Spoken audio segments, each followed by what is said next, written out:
요한복음 15장 1절 2절 말씀입니다. 요한복음 15장 1절 2절 말씀.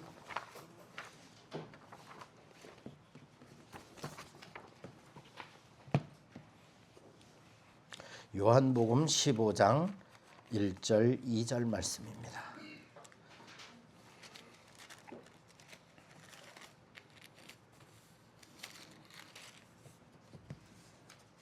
요한복음 15장 1절 2절 말씀 함께 읽도록 하겠습니다. 1절 2절 그리고 우리 1절 2절 하고요. 찾으신 분들 성경을 펴신 분들은 5절까지 쭉 읽도록 하겠습니다.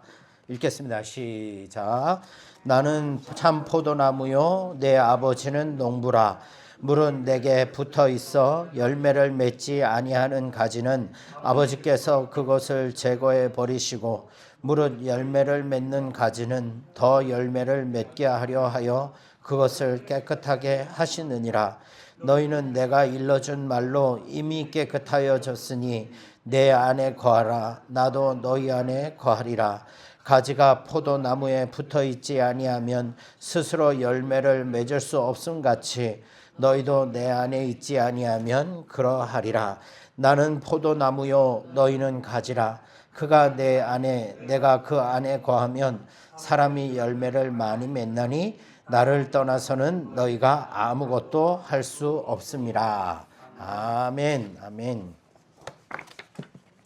우리 앞뒤 우리 옆 사람에게 이렇게 인사하겠습니다. 열매 맺는 저희가 됩시다. 열매 맺는 삶을 삽시다. 이렇게.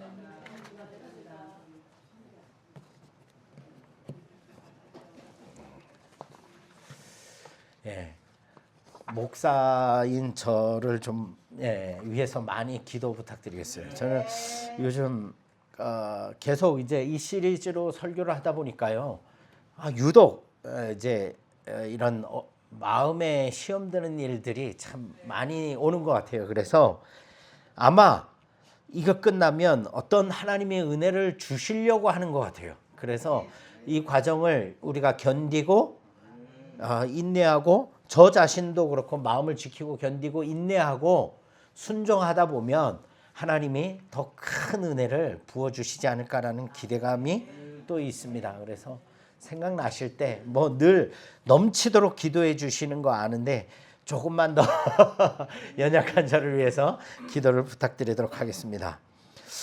자, 오늘은 네 번째 시간입니다. 반 이상이 지났죠. 6번째, 이제 6번 중에 네 번째죠. 그죠? 반을 이제 넘었습니다. 그동안 우리가 무엇을 했는지 기억해 보셔요. 첫 번째는 굳은 밭을, 묵은 밭을 기경했어요. 그죠? 묵은 밭을 가릅시다 라고 말씀드렸고, 둘째 주에는 씨를 심어야 합니다. 씨를 심어야 합니다. 그리고는 지난주에는 뭘 했냐면요. 속과에 대한, 적과에 대한 이야기를 했어요. 우리의 삶에 적과를 하지 않으면 나중에 좋은 열매를 거둘 수 없다. 그리고 오늘도 오늘 설교 제목이 뭐냐면요. 잡초를 뽑아야 가을이 옵니다. 이거예요. 그러니까 또 한 번 속과, 적과의 뿐만이 아니라 우리의 마음과 우리의 삶에 있는 영적인 잡초를 뭐 해야 되는 거예요?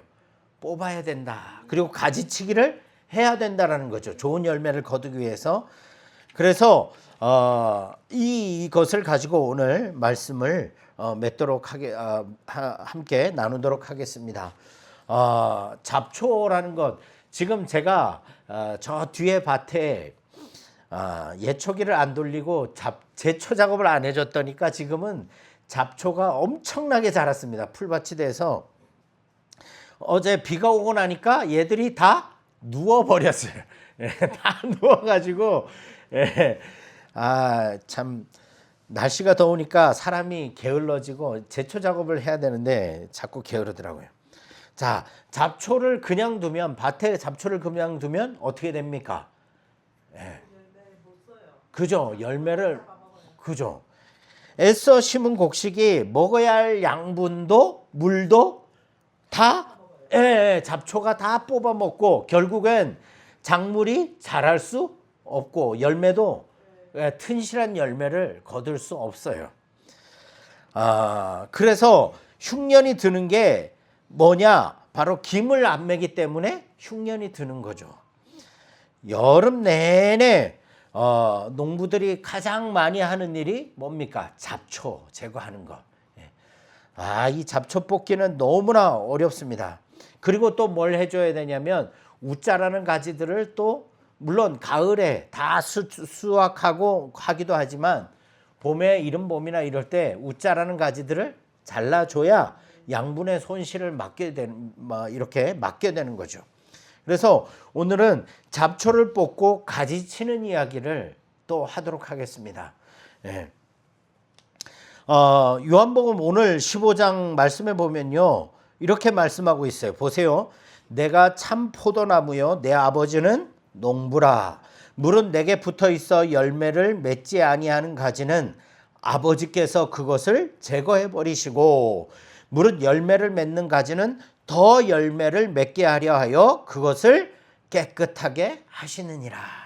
5절도 보세요. 나는 포도나무요 너희는 가지라. 그가 내 안에 내가 그 안에 거하면 사람이 열매를 많이 맺나니 나를 떠나서는 너희가 아무것도 할 수 없음이라 라고 말하고 있어요. 자, 그러면 오늘 본문을 보시면 딱 세 사람이 나옵니다. 세 사람. 찾아보실 수 있겠어요? 첫 번째 누가 나옵니까? 오늘 본문에? 예, 참포도인 나라는 나무다라고 표현하고 있는 예수님. 두 번째 또 누가 나옵니까? 내 아버지는 농부다. 농부이신 하나님 아버지에 대한 이야기가 나오고 나머지 가지는 뭘까요? 그러면 가지. 예, 맞습니다. 저와 여러분들이에요. 예, 가지. 그러니까 오늘 농부, 나무, 가지 이 세 가지만 기억하시면 되는 거예요. 예, 농부, 나무, 가지. 자, 그리고는 본문에 깨끗하게 하신다라는 표현이 있습니다. 깨끗하게 하신다라는 말은 이 말은 무슨 말이냐면 바로 잡초를 뽑고 가지를 치는 가지치기 하는 그거예요. 그러면 그 잡초를 뽑고 가지치기 하는 일들을 왜 할까요? 무엇 때문에 하나요? 그죠? 예. 더 좋은 열매를 맺게 하기 위해서. 우리 덕가교회가 성도님들이 영혼에 더 좋은 열매를 맺게 하려면 뭐가 필요하냐면요. 아프지만 잡초를 제거하는 것과 가지를 치는 일들을 해야 한다는 거죠. 예. 기억하십시오. 하나님은 우리가 더 좋은 열매를 맺게 하시려고, 이게 핵심입니다. 더 좋은 열매를 맺게 하시려고 아프지만 우리 안에 나쁜 것들을, 연약한 것들을 쳐내시는 작업을 하시는 거예요. 누구이기 때문에? 농부이시기 때문에. 와, 저는 있잖아요. 내 아버지는 농부다라는 이 표현을 어떤 주석가가요, 이렇게 표현을 했더라고요. 뭐라고 표현했냐면, 하나님, 지극히 높으신 전능하신 하나님이 사람의, 농부라고 표현했잖아요. 그죠? 사람의 모습으로 이 땅에 오셔서 손에 뭘 묻히시는 거예요? 흙을 묻히시면서 농사를 지으신다.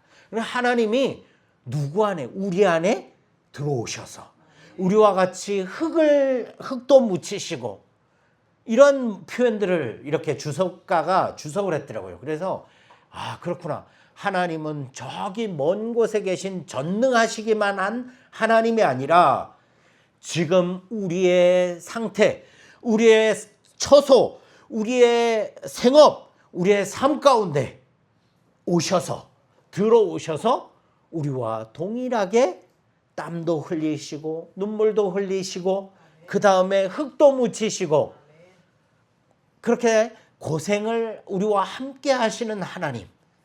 그 표현이 내 아버지는 농부다. 놀랍지 않습니까? 그죠? 이 모습을 보면서 너무 위로가 됐어요. 자, 이 말씀이 언제 나온 말씀이냐면요. 바로 예수님이 잡히시기 바로 전날 밤이에요. 기억하세요? 예수님이 잡히셔서 십자가에 고난당하시고 십자가에 달리시기 전날 밤에 벌어진 일이죠. 자, 예수님은 제자들과 최후의 만찬을 하시고 나서는요, 뭘 하셨냐면 이렇게 다락방에서 일어나 나가시면서 이 말씀을 하시는 거예요. 14장 맨 끝에 이렇게 말씀하고 있죠. 너희도 일어나라. 너희도 이제 여기를 나와 함께 떠나자라고 말씀하시는 거예요. 어디로 가는 거예요? 겟세마네로 올라가시는 거죠. 네. 자, 캄캄한 밤길을 걸어서 겟세마네 동산으로 가시는 그 시기에 예수님이 15장의 말씀을 하시는 거예요. 그럼 생각해 보세요. 내일이면 잡히시고 고난당하시고 내일이면 죽으실 분, 그 밤에 예수님이 하실 이야기가 뭐가 있을까요? 가장 핵심적인 이야기를 하지 않겠어요? 그죠?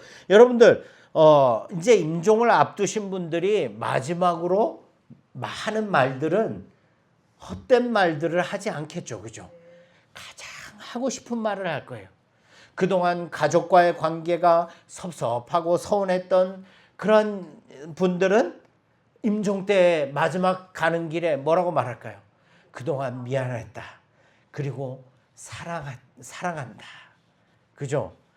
그런 이야기들 하지 않겠어요. 그죠? 여러분들은 죄송합니다. 여러분들은 임종 때 무슨 말을 남기시고 하나님 아버지 앞으로 가시겠습니까? 핵심적인 얘기가 있겠죠. 그죠? 그때 예수님은 뭐라고 얘기하셨냐면 이 이야기를 하시는 거예요. 나는 참 포도나무고 내 아버지는 농부고 그리고 너희들은 뭐다? 가지다. 그리고 마지막으로 하신 말씀이 뭘까요? 가지에게 하신 말씀이 뭡니까? 그죠? 나한테 꼭 붙어 있어라. 이게 예수님의 유언 같은 말씀이죠. 제자들을 떠나보내시면서 이제 헤어지시면서 하시는 말은 뭐예요? 가지된 너희들 내 안에 꼭 붙어 있어.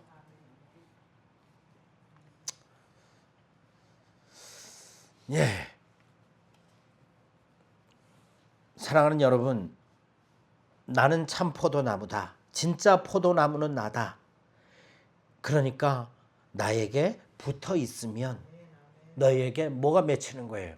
열매가 맺히는 거예요. 그냥 열매가 아니죠. 제일 좋은 열매들을 맺히게 하는 거예요. 자, 이제 우리 얘기를 좀 하셨으면 좋겠어요. 여러분, 우리 밭에만 잡초가 날까요? 아니에요. 우리의 마음밭에도 잡초가 일어납니다. 심지도 않았는데 이 잡초는 저 혼자 올라오는 거예요. 뽑아도 그렇게 제초제를 치고 해도 또 올라오죠. 여러분, 우리 마음에 나는 잡초가 무엇이 있겠습니까? 예를 들자면 첫 번째는 미움이 있을 수도 있어요. 어떤 분은 몇십 년째 마음에 품고 있는 미움, 서운함이 있을 수 있어요. 그 사람 이름만 나와도 가슴이 벌렁거리는 그러한 마음들. 또 어떤 사람은 걱정, 근심이라는 잡초가 날 수도 있어요.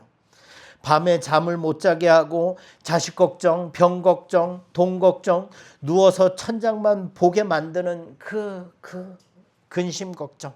그리고 세 번째, 끊임없는 욕심이 올라올 수 있어요. 있어도 더 갖고 싶고 가져도 만족이 안 되는 그 마음을 가지는 사람들이 있을 수 있습니다. 또 버리지 못한 나쁜 습관이 있습니다. 나도 알고 내 가족들도 알고 하나님도 다 아시는데 그거 끊지 못하는, 몇 년째 끊지 못하고 있는 그거 있잖아요. 그죠? 그런 잡초들이 있잖아요. 제 안에도 그런 모습들이 있습니다. 이 다혈질적인 분노, 다혈질적인 모습들이 있어요. 그래서 이렇게 하면 안 되는데 이렇게 하면 안 되는데 해놓고 여전히 우리 가족들한테 그 분노를 다 쏟아놓는 거예요. 참 나쁜 사람이에요. 예, 저도 성도들한테, 성도님들한테, 다른 분들한테는 늘 이렇게 그런 기색을 안 하면서 이상하게 내 자녀들, 우리 가족들, 아내한테는 이 마음에 담여든 것들을 뭐 하는 거예요? 쏟아내버리는 거예요. 참 부끄럽지만 우리 막둥이한테 제가 어릴 때부터 상처를 많이 줬어요. 저는 분노가 많이 일어나는 것들이 제 안에 있는 게 제가 제일 마음에 찌르는 것 같아요. 예. 뭐냐면 어렸을 때도 그렇고요. 밖에서 받는 부교육자 때 받는 그 스트레스를 누구한테 풀어줄까요? 집에 들어가서 콜리게 저 아이들한테 그 분노를 다 쏟아버렸어요. 그러니까 저 아이들 마음속에 뭐가 있는 거예요? 그게 상처가 분노로 남아 있는 거예요. 그래서 이런 것들 버리지 못하는 나쁜 습관들, 여러분들 예배는 잘 드리고 기도도 열심히 하고 말씀 은혜롭게 듣고 눈물도 납니다. 그런데 집에 가면 그대로인 거예요. 원위치죠. 그러면 왜? 은혜가 모자라서일까요? 은혜가 모자라서일까요? 아니죠. 뭐가? 은혜가 들어가도 내 마음의 잡초가 다 삼켜버려서 그런 거죠. 여러분, 우리 마음밭에 지금 어떤 잡초가 제일 크게 자라 있습니까? 한번 가만히 한번 살펴보시길 바라겠어요. 그런데 여러분 여기서 우리가 한 번 더 말씀드릴 건 농사를 짓고 계시니까 잘 아실 거예요. 잡초도 철을 타는 거예요. 그죠? 봄에 나는 풀이 다르고 여름에 나는 풀이 다릅니다. 그런데 사람의 마음맛도 그렇지 않나요? 그죠? 젊어서 나는 잡초가 있고 또 나이가 들면서 유난히 잘 나는 잡초들이 있어요. 네. 오늘 조심스럽고요. 여러분들 누구를 제가 특정해서 누구를 생각해서 하는 말이 아닙니다. 여러분들 그냥 들어주시면 좋겠어요. 이게 보편적인 모습인 것 같아요. 뭐냐면 나이가 들면 유난히 잘 나는 잡초들이 있어요. 예. 그게 뭐냐면 첫 번째가 고집입니다. 죄송합니다. 이거 누구를 대놓고 얘기하는 거 아니에요. 저한테도 하는 얘기입니다. 고집이에요. 내 말이 맞습니다. 내 생각이 맞아요. 남이 말하면 끝까지 안 듣는 거. 말이 채 끝나기도 전에 아니야 그게 아니야 라고 말하는 거. 젊은 사람이 말하면 더 안 들어요. 야 네가 나만큼 살아봤어? 예. 여러분 고집과 신념은 다른 거예요. 신념은 하나님 앞에서 굽히지 않는 것이고 고집은 사람 앞에서 굽히지 않는 거예요. 두 번째 뭐가 있는 줄 아셔요? 섭섭증입니다. 섭섭증. 예, 삐치는 거. 잘 삐치는 거예요. 예. 누가 나한테 인사를 안 했어요. 무슨 일에 나를 쏙 빼놨어요. 마을 안에서. 자식이 사흘이 지나도 전화를 안 합니다. 그러면 마음에 딱 뭔가 얹힌 게 있어요. 예, 이게 오래가요. 희한하게. 그죠? 오래갑니다. 젊어서는 하루 가던 것이 이제는 한 달 가고요. 더 가기도 합니다. 그러다가 교회 안에서 또 그런 일이 발생하면 교회의 발길이 끊어지는 거예요. 예, 섭섭해서 예배를 못 나오겠다. 그런데 잘 생각해 보면 그 섭섭함이 예배를 못 나올 정도의 섭섭함인가 생각해 보시죠. 세 번째는 뭐냐면요. 말이에요. 말. 같은 말을 자꾸 반복해요. 이게 뭐냐? 나이가 연세가 들면 그럴 수도 있어요. 그죠? 말을 반복할 수 있습니다. 그런데 문제는 이거예요. 내 말만 한다는 거죠. 그리고 마을에서도 그렇고요. 그 자리에 없는 사람 이야기를 자꾸 해요. 경로당에서 마을회관에서 심지어 교회에서도요. 야, 그 집 이야기 들었어? 그 사람 이야기 들었어? 여러분 없는 사람 이야기는 있는 사람 앞에서 하는 것이 아니죠. 그죠? 예. 누구 대놓고 얘기하는 거 아닙니다. 네 번째는 뭐냐? 자랑하고 대접받고 싶은 마음입니다. 여러분 내가 왕년에 말이야 그 이야기를 많이 하셨어요. 네. 그리고 자리를 따졌죠. 순서를 따집니다. 나를 안 알아주면 화가 나죠. 이건 저 안에도 넘치는 것 같아요. 아주. 예. 교회에서 이렇게 나옵니다. 내가 이 교회 다닌 지 몇십 년인데 나를 안 알아줘? 내 말을 안 들어줘? 여러분 예수님은요. 몇십 년 교회 다니신 분이 아니라 십자가를 지신 분이에요. 오래 다닌 것이 윗자리의 근거가 되면 그 교회는 힘들어지는 거예요. 그죠? 그리고 다섯째는 뭐냐면 의심과 시기입니다. 이게 많죠. 그죠? 내 물건이 안 보이면 누가 손댔나 싶습니다. 저쪽에서 사람들이 웃으면 내 흉을 보고 있나. 그리고 남의 자식 잘 됐다는 이야기가 마냥 좋지만은 않습니다. 입으로는 축하하는데 속은 쓰린 거죠. 아무것도 모르죠. 누구만 알아요? 하나님과 나만 아는 거예요. 그리고 마지막으로는 짜증과 원망이죠. 몸이 아프니 말이 곱게 나갈 리가 없습니다. 그런데 제일 가까운 사람에게 제일 험하게 말이 나가죠. 짜증이 나가죠. 제가 그렇습니다. 예.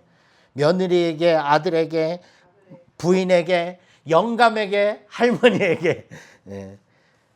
그러다가 그게 어디까지 갑니까? 하나님 앞에까지 가는 거예요. 하나님 어떻게 이러실 수 있습니까? 예. 그런데요, 여러분 제가 흠을 얘기하는 게 아닙니다. 이렇게 드러나는 것이 당연해요. 사실은 보세요. 나이가 들면 왜 이런 게 나오는 줄 아셔요? 몸이 아프면요 마음이 좁아질 수밖에 없어요. 기력이 예전 같지가 않으니까. 몸이 쑤시고 허리가 아프고 몸이 아픈데 어떻게 사람이 너그러워질 수가 있어요? 할 일이 줄고 대접이 줄면 서운함이 커질 수밖에 없는 거예요.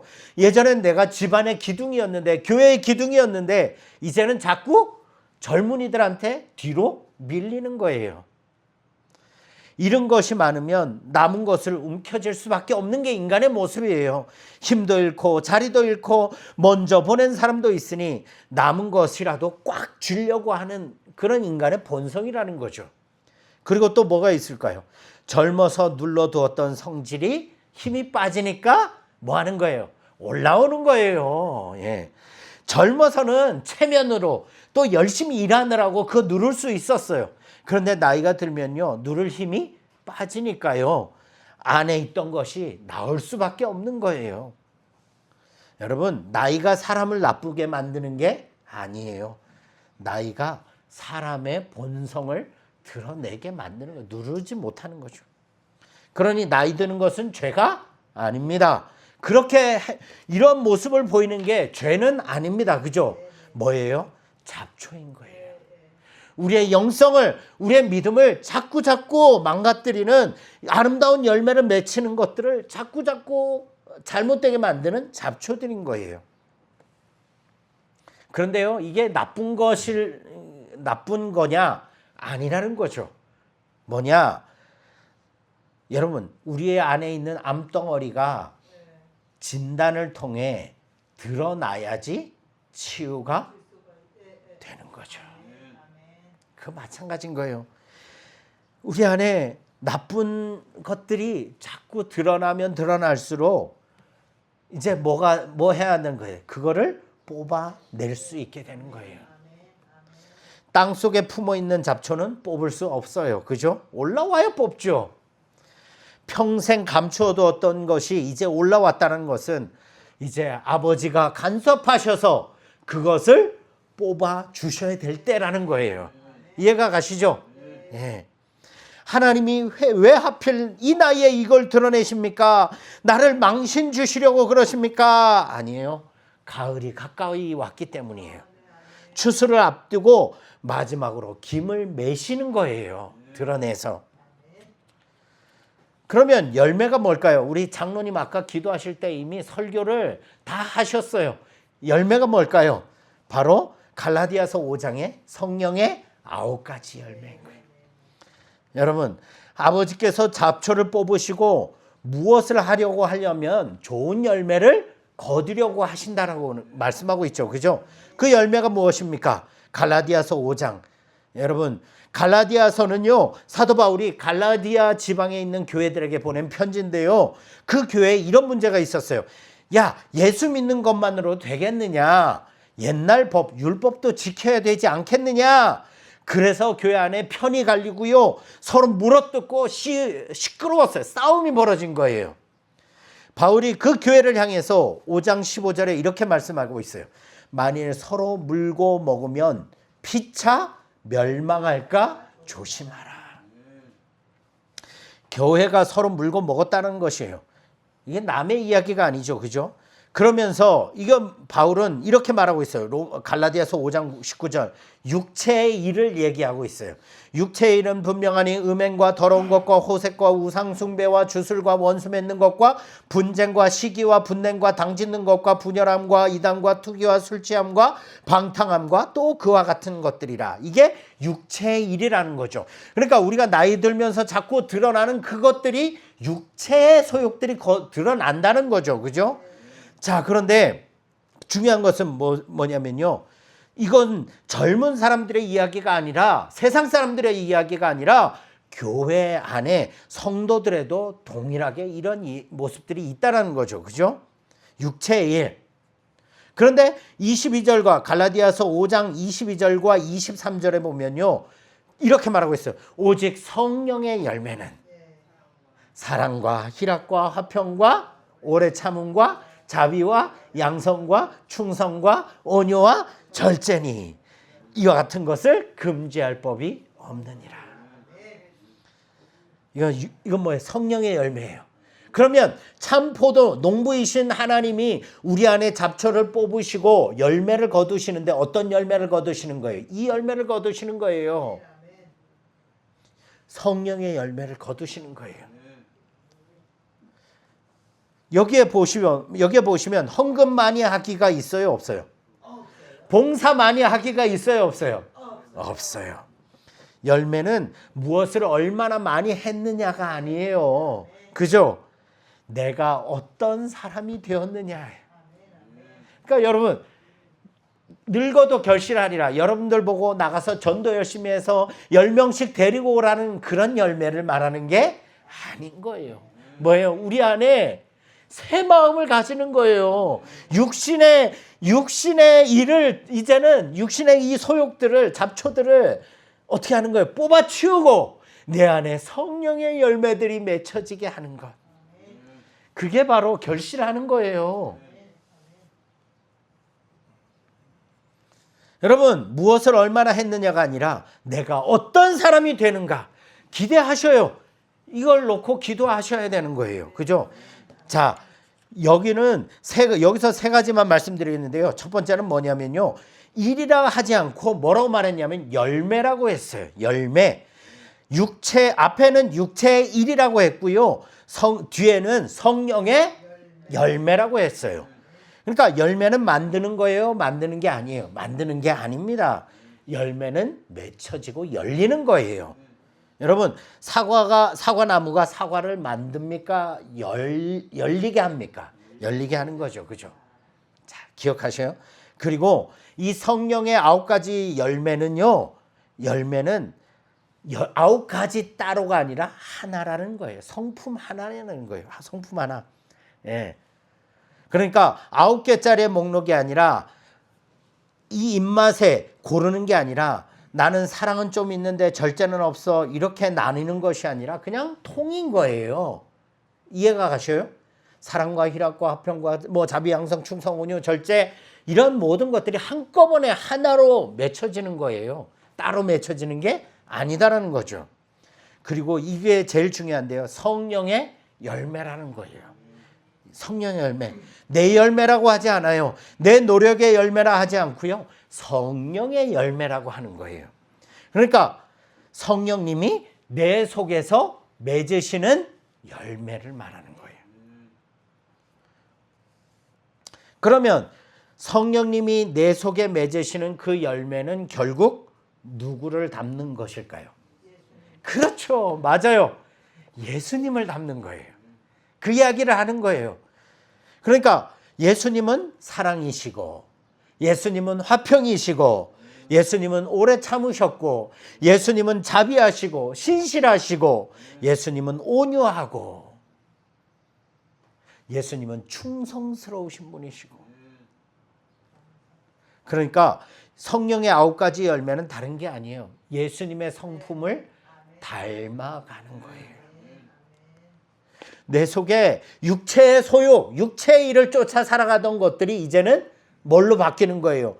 예수님을 닮아가는 성품으로 변해가는 거예요.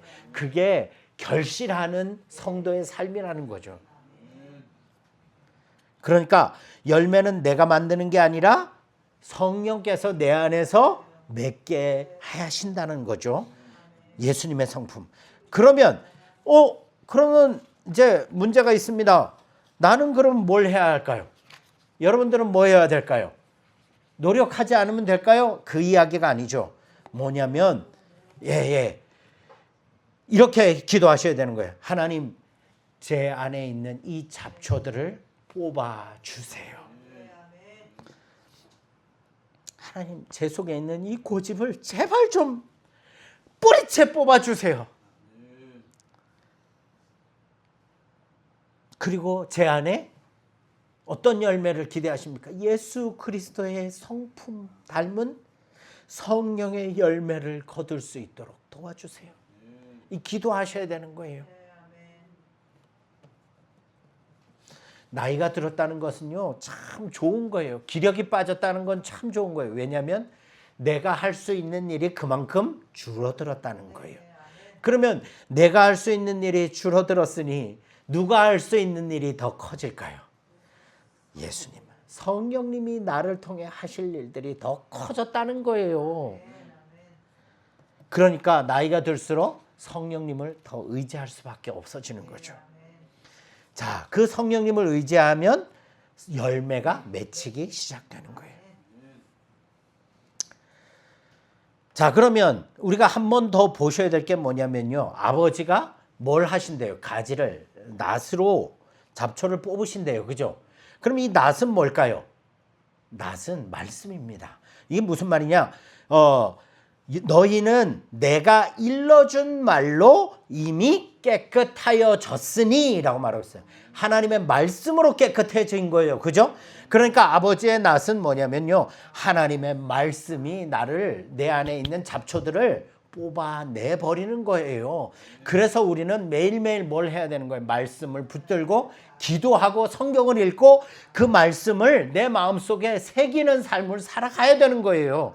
그때 내 안에 잡초가 뽑아지고 성령의 열매들이 맺혀지는 거죠. 그런데 여러분, 목사가 좋은 말만 하면 안 되죠. 그죠? 솔직하게 말씀드리겠습니다. 가지를 칠 때 나무가 아플까요? 안 아플까요? 몸살을 하죠. 그죠? 예, 그렇다 그러더라고요. 저는 잘 모르겠는데 제가 원예과를 나왔는데도 불구하고 잘 몰라요. 농사를 모르는데 우리 장로님도 그러시더라고요. 저 가지치기를 가지치기를 하면 나무가 몸살을 앓는데요. 그래서 저는 속으로 울었죠. 아이, 저 뭐 나무가 무슨 몸살을 앓습니까? 그런데 몸살을 앓더라고요. 그죠? 예. 여러분, 우리 인생에도 그럴 때가 있다라는 거예요. 몸이 아플 때, 자식 일이 뜻대로 안 될 때, 평생 붙들고 있던 것들을 내려놓아야 할 때, 사랑하는 사람을 먼저 보낼 때 이런 고백이 나오죠. 왜 하나님, 왜 저에게 이런 고통을 주십니까? 저에게 이런 아픔을 주십니까? 그런데요, 성경 히브리서 12장 11절에 이렇게 말씀하고 있어요. 무릇 징계가 당시에는 즐거워 보이지 않고 슬퍼 보이나 후에 그로 말미암아 연단받은 자들은 의와 평강의 열매를 맺느니라. 당시에는 그렇지만 후에는 어떻다라고 말하고 있어요. 하나님이 가지치기를 하시는 거예요. 우리 인생에. 당시에는 슬픕니다. 억지로 웃으라고 성경은 하지 않아요. 그런데 뭐가 있다고요? 후회가 있다고요. 후회, 나중에가 있다고요. 나중에 뭐가 있는 거예요? 열매가 있다고요. 여러분, 지금까지 살아오신 세월을 한번 돌아보십시오. 그때만 해도 죽을 것 같았잖아요. 그런데 지나가 보니까 그때 누구를 더 찾았어요? 하나님을 더 찾았잖아요. 하나님의 은혜를 더 간구했잖아요. 그때가 우리 인생의 뭐였어요? 가지치기의 때였다는 거죠. 그때는 몰랐고 지금 이제 깨닫게 되는 거죠. 지금 아프신 분, 여러분, 지금이 끝이 아닙니다. 뭐가 있어요? 후에 있습니다. 지금 오늘도 그렇고 지금 우리 덕가교회를 향한 하나님의 계획이 어떨지 우리는 알 수가 없어요. 그러나 하나님의 가지치기가 있을 때 우리가 좌절하고 낙심하고 그때그때 반응할 필요가 없습니다. 그냥 믿음으로 후회를 기대하면서 오늘을 예배하며 기도하며 모이기를 힘쓰는 거죠. 무엇보다도 가지치는 분이 누굽니까? 아버지잖아요. 아버지가 자녀를 가지치기 할 때 때릴 때 죽으라고 때립니까? 여기 꼰대가 많으시네요. 예. 자녀들은 그렇게 생각 안 합니다. 예. 예. 죽으라고 때리지 않습니다. 바르게 되라고 때리죠. 우리를 가지치게 하시는 분은 우리 아버지시다. 왜요? 우리 좋은 열매 맺게 하시려고. 어떨 때는 아프게 하시고 좌절 속에 두시고 절망 속에 두시고. 그런데 시간이 지나고 나면 그게 나를 위한 하나님의 배려고 은혜였고 가지치기였구나. 아버지가 나를 더 좋은 나무로 만들어 가시는구나.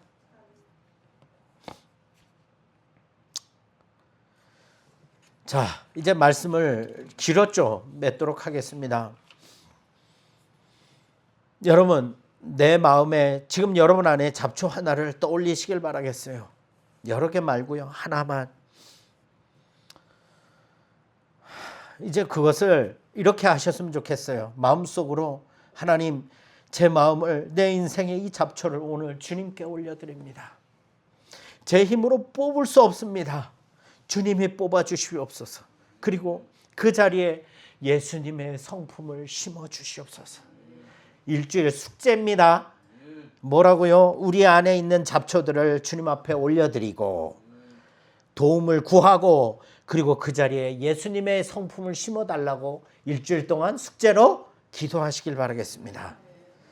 여러분 기억하십시오. 좋은 열매를 맺으려면 반드시 잡초를 뽑아야 합니다. 그죠? 그 열매는 뽑아야 열매가 맺혀져요. 가을이 오죠.